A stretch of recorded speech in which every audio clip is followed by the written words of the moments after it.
At Habitat, we know that there's power to an address. With an address, you're anchored. Moving from home to home when the rent increases ends. Families find the stability, security, and self-reliance they need to begin taking control of their lives. An address launches successful, transformational ripples that are felt for generations.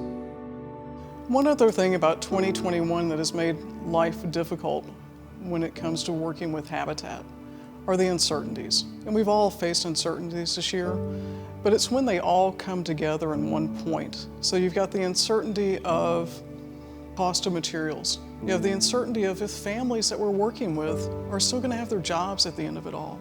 Because you know, when our families come into our program, they qualify with us based on their income. Their income changes. There's nothing we can do about that except ask them to apply again later. And when people have been working as hard as our families have, it's a really tough thing for all of us to do. It affects the staff, it affects the family, it affects our community as well because these families have gone through so much. We know also that it's so vital that we keep our work going. And so while some people may have slowed down with their building, we knew that we had families waiting for houses. And when they wait for houses with Habitat, it means that they're waiting to move out of a place that's substandard, unsafe, and unhealthy. So it's our goal to plow through the difficulties that we've faced in the early part of the year with the increase in prices, and also now what we're facing with the lack of building materials. Not only have building materials skyrocketed, but also land costs as well. So we know that within our ability to buy as much land as we can now, it'll be cheaper for us in the long run as we begin to expand out.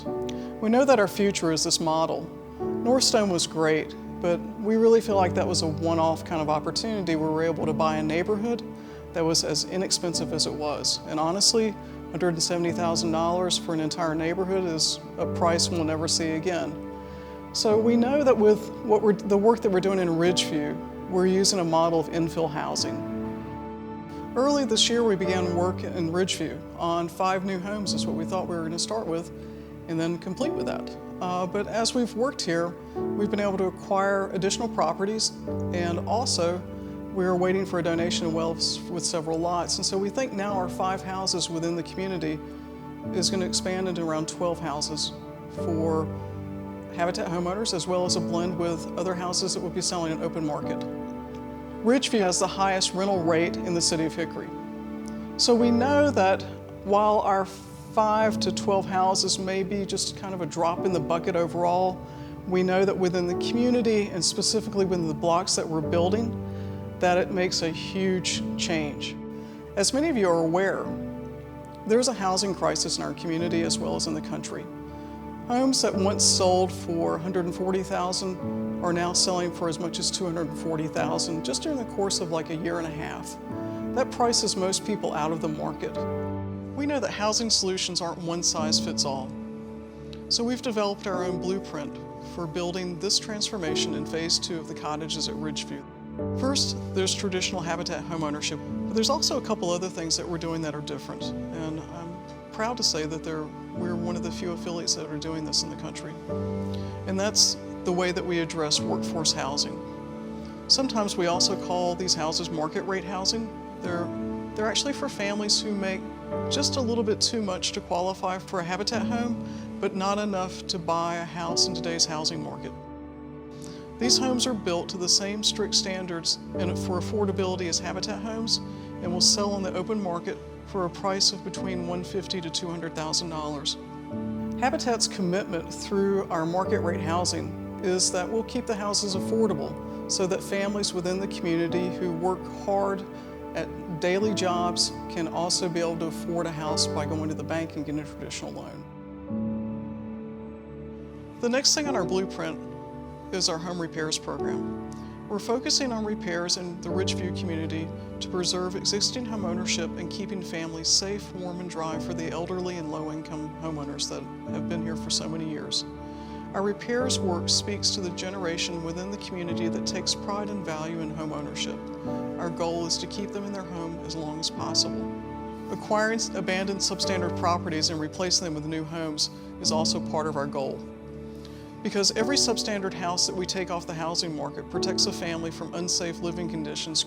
It also reduces the potential for violent crime by as much as 19%. And when you think of the work that we've done just within the area of the cottages at Ridgeview, we've taken exactly 7 substandard homes off the market and replaced them with new energy-efficient homes. We plant the seeds for success into each home, from the selection of building materials to energy efficiency of the home's design. We do this because we know that long-term affordability is the key to a homeowner's financial security. This attention to detail means that Habitat homeowners are guaranteed heating and cooling bills of $35 per month. And when your power bills are that low, there's extra money for food, medicine, rainy day savings, or even sneakers for the budding NBA star that lives in the house. So all of these pieces that Mitzi just mentioned add up into the critical components of our first ever neighborhood revitalization project. Neighborhood revitalization is built on the founding Habitat principle of building with and not for, and it really is comprised of 2 main ideas. The first one is the approach, and it is taking all of the different housing solutions that Habitat offers and intentionally layering them together within a specific neighborhood in order to leverage the most impact. So block by block, we're trying to do the most good for the most people. The second piece is the idea that the people who have the most housing expertise in any given neighborhood are the people who live there. So neighborhood revitalization is really built on conversation and collaboration. We are working very closely with current residents and community leaders to construct a vision that identifies the unique needs, interests, and opportunities within this neighborhood. So the community is really the driver. This approach is really in alignment with the best practices of doing community-based work, but it also really rings true with the things that we value most at Habitat. And so while this is our first neighborhood revitalization program, it definitely will not be our last. This builds ownership, this builds empowerment, this builds equity. This is the path that we are going to continue building forward with. My mama, she enjoys helping other people. That's her main thing. She wanna see you smile, you know what I'm saying? She's a good woman. Well, my mom always been like a best friend type. Like, I love her cooking, and she always been like a great mom to me. I'll do anything for my mama. My favorite thing is about Naya is she's always willing to help. Anytime I call her, she comes. She's a true mother. She there to support her kids. I say at the ball games, she look behind me, then she go hollering, and she's a good person. I like Ridgeview. I was born and raised in Ridgeview. When I was coming up, we used to go to the pool. My grandma Moselle Bean, she used to stay right across the street. And there used to be a store right there called Spots. And we could go back and forth to the swimming pool. It used to be softball games out there, kickball games. Every night every night you could go to the softball game. Everybody would love to come to Ridgeview to see them play. It would be cars wrapped around the whole center. And then my little brother, the one that got murdered, he moved into the original house. And then once he got murdered, after that, the houses, they just went downhill. And then after that, next thing I know, they was turning them down and wasn't nothing there anymore. Then all of a sudden they said Habitat was gonna start building over there. And so I was like, wow. And I was like, well, okay, I'm gonna try to get it.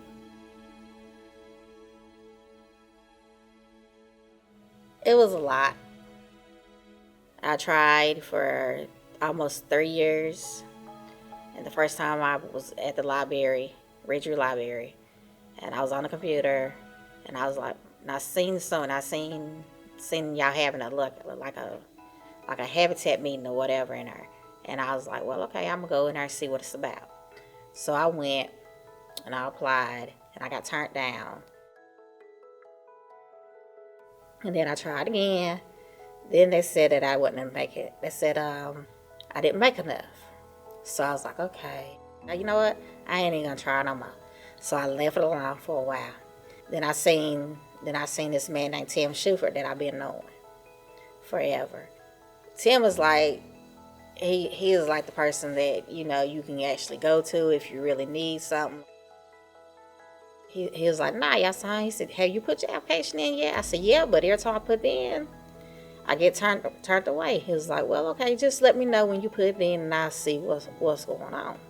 And you have a lot of people sometimes, they struggle, and they just can't make it, but then you have some that do.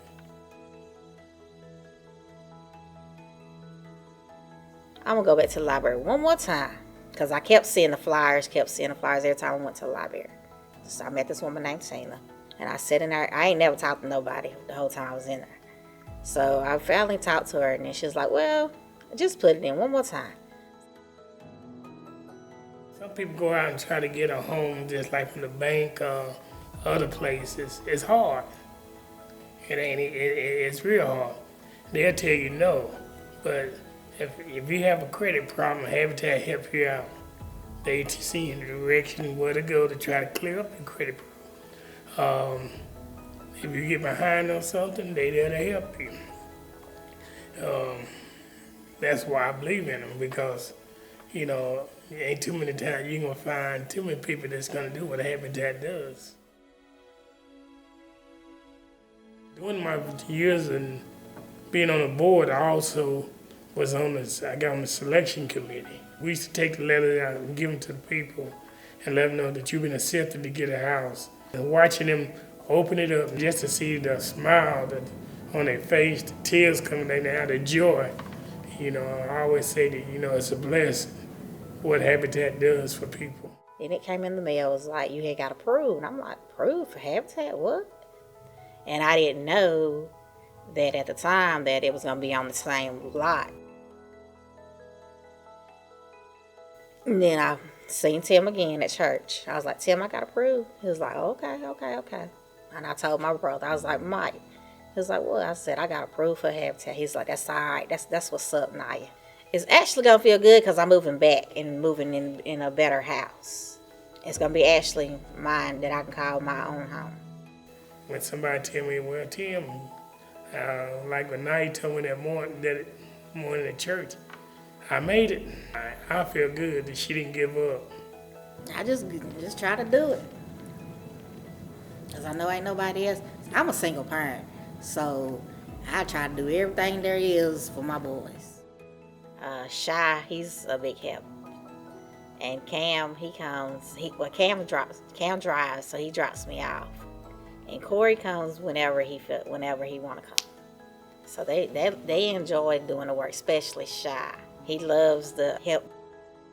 Everybody is like, they ain't gonna get up out that bed. And I'm like, yes, they will. For me, they will. So, and then they actually came. So it made me feel proud that they was there. Josh came to me. He was like, Naya, we need a couple more people to stand this wall up. Do you know anybody? I was like, do I know anybody? He was like, yeah. I said, yeah, I know everybody over here. He was like, okay, well, can you call him? I was like, okay, let me call my son Shy. I got on the phone. I said, Shy, I need your help. He said, what? You know I'm walking, but I'll be there. I was like, all right. So I said, Josh, I got one. He was like, well, I need about 2 more people. I was like, okay, Josh, I'm going to go down here to Sunny Valley and see who I can get. He was like, do you know anybody in Sunny Valley? I said, Josh, I know everybody. So I walked down to Sunny Valley, and I seen Monroe. I was like, Monroe, I said, what you doing in about 30 minutes? He said, nothing. Why? What up, cuz? What you need? I said, I need your hands to help me put up this wall. He was like, all right, I'll be up there. Then I came back up the hill. I said, Josh, I came back across the street. I said, Josh, I got some people coming. He was like, okay. Then next thing you know, I looked up, Shy come across the street. I looked up, Monroe was coming across the street. Then Monroe, he just came over there, started nailing. Josh was like, well, okay, we're going to get you ready to put this wall up. So then we all stood over there, and we all hold the wall up together like that. On Saturdays now, it's like, I know for a fact that my daddy's going to be there. And they know for a fact I'm gonna be there. And they know for a fact that Shy gonna come. He might be late, but he's gonna come. They know what they know. They know us three gonna be out there no matter what. And my dad, he loves to be out there. It makes me feel like he's really trying to help me achieve my dream.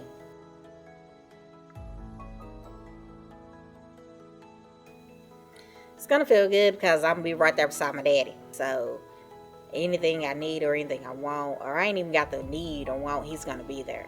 He was there for me. We got closer now than what we used to be. You know, she'll never say, I'm tired, I can't do it. She could go to work, and she go to Habitat. You know, some people don't even, wouldn't do it, what she does. Then she got 3 boys to raise, and they're teenagers. I just wish we had some more Nayas that don't give up. Then we would have homeowners. I think it was God, because there's no way that if it wasn't for God, I wouldn't be in there. And I've always wanted my own house. And I've always wanted my boys to have something, to have a house too. So that's what made me keep going.